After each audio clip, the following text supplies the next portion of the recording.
Hey there, Tiffany Thomas with wealthytiffany.com, and in today's video we're going to be talking about dollar cost averaging versus lump sum investing.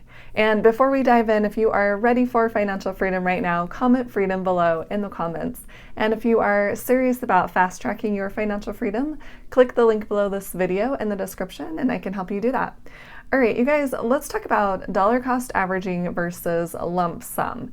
And the reason I bring this up is because a lot of times people have a sum of money that they want to invest, but they're actually not sure if they should invest it all at once or if they should average it out over time, do the dollar cost averaging. And let me just explain what dollar cost averaging is. Dollar cost averaging is an investment strategy with the goal of reducing the impact of volatility on large purchases of financial assets such as equities. And to just break that down a little further, it's basically trying to minimize the risk that you are going to have when you invest a sum of money all at once. So if you are investing small amounts over time, you're hoping to average out the volatility of that. So the market will go up and down, right? And if you have a lump sum and you happen to invest that when the market is high, then with dollar cost averaging, if you invest it over time, sometimes you'll hit a high point, sometimes you'll hit a low point when you're investing, and then another high point, low point, maybe a high. So that's kind of what dollar cost averaging is. Just investing that money that you have right now over time to reduce your risk of investing at a high cost.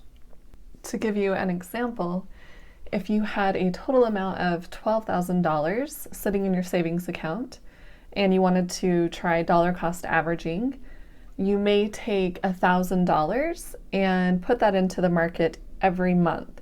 So you can see in January, you would put in $1,000 into the stock market.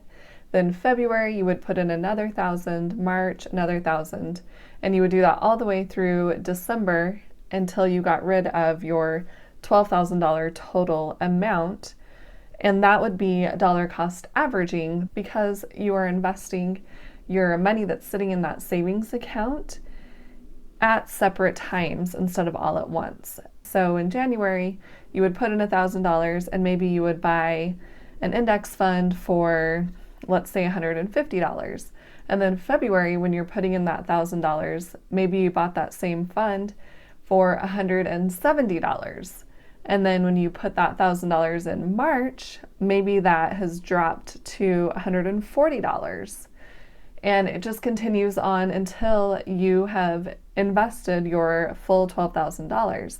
But you didn't do it all at once. You did it in separate time periods. You did it monthly. And then lump sum investing is just taking your lump sum and investing that at once into the market, into the stock market. So if you have $10,000 in the bank, you're just going to take that $10,000 and put it into the stock market all at once. You'll take that full amount that you have in your savings account, and maybe it is $10,000. And if you have that in your savings account in January, then you're going to take that full $10,000 and put it into the stock market in January instead of breaking that over the 12-month period. And you'll buy that fund that you want to invest in, and let's say it's priced at $150. So you'll buy as many shares as you can of that fund in January with your full $10,000 amount, with your full lump sum. And let's talk about the return that we'll get if we dollar cost average versus lump sum investing. And Vanguard has done a study about this where they took the lump sum investment versus dollar cost averaging over a period of time, and their results concluded, even though determining the best time to invest a large cash balance can be daunting, their analysis indicated that investing immediately has historically provided better portfolio returns on average than temporarily holding cash. even though it may not make sense to invest that at a lump sum, especially if the market is higher right now, studies have proven the opposite. If you do invest that, you'll actually end up making more money. And Swabb also did a study about this, and their conclusions were, if you took a $2,000 investment and put it into the S&P 500, that if you were to time the market perfectly, so if you were doing dollar cost averaging and you put in your money each time at the perfect time when the market had taken a dip, you would have made just over $87,000.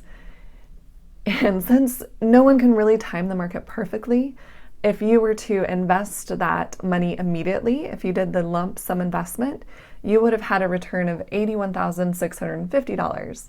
And if you were to do the dollar cost averaging, putting that money in over time, then you would have come out at $79,510. And if you just had completely bad timing, if you hit at the peak of the market every time, then you would have a return of $72,487. And this last one, they just said if you left your money in cash investments, so if they were sitting in your savings account, you would have only had $51,291. So from this study, you can actually see that you definitely don't want to just leave your money in savings because you will not grow it fast enough. And you can't really do perfect timing. No one has really been able to do the perfect timing in the market. And the next best thing is to just do your lump sum into the market. And even though the dollar cost averaging didn't fall too far behind the lump sum investment, a lot of times people will think, okay, yeah, I will invest this money over time and I'll do a certain amount every month, but we're human and we're emotional. And if we have that money sitting there, we may forget to invest it, or we may think, oh, I really want to buy this new outfit or this new iPhone that's coming out or a new computer, whatever it might be.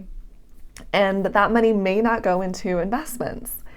So you can see from these two studies that the best way to invest your money when you have a lump sum is to invest it all at once and not try to dollar cost average over time. Just to be clear, I'm not talking about when you are getting extra money every so often. For example, if you are getting paid every 2 weeks and you have a little extra money from your paycheck that you want to invest, you should go ahead and invest that immediately. But I'm talking about if you have a lump sum sitting in your savings account and you don't know what to do with it, invest it all at once. Get it into the market, get it working for you so that you can start making those returns. And when you do have extra money, just invest that money immediately. If you do have, an extra couple $100 every paycheck, then put that into the market immediately and get it working for you. So hopefully this kind of helps you guys see that if you do have a lump sum to invest, just get it in the market so you can start making those returns, and don't try to worry about timing the market. I really like this quote. It's not about timing the market, it's about time in the market. That's what we want. We want to put our money in as soon as possible and get it working for us as soon as possible so that it can grow and grow and grow even more over time. Because if it's sitting in our bank account, it's not going to create that interest that we want, that compound interest that we want to earn on our money so that we can have our money working for us instead of us working for money all of the time. And if you found this video helpful, please like it, click that like button, and share it with someone else who would like to hear this information. And please hit the subscribe button to subscribe to my YouTube channel. That will really help me out. And if you guys are serious about fast-tracking your financial freedom, make sure and click that link below the video, and I can help you do that. And if you guys have other ideas about different topics that you want me to cover, please put that in the comments below. I would love to create more videos that you guys want to see. And I will see you in the next one. Thanks.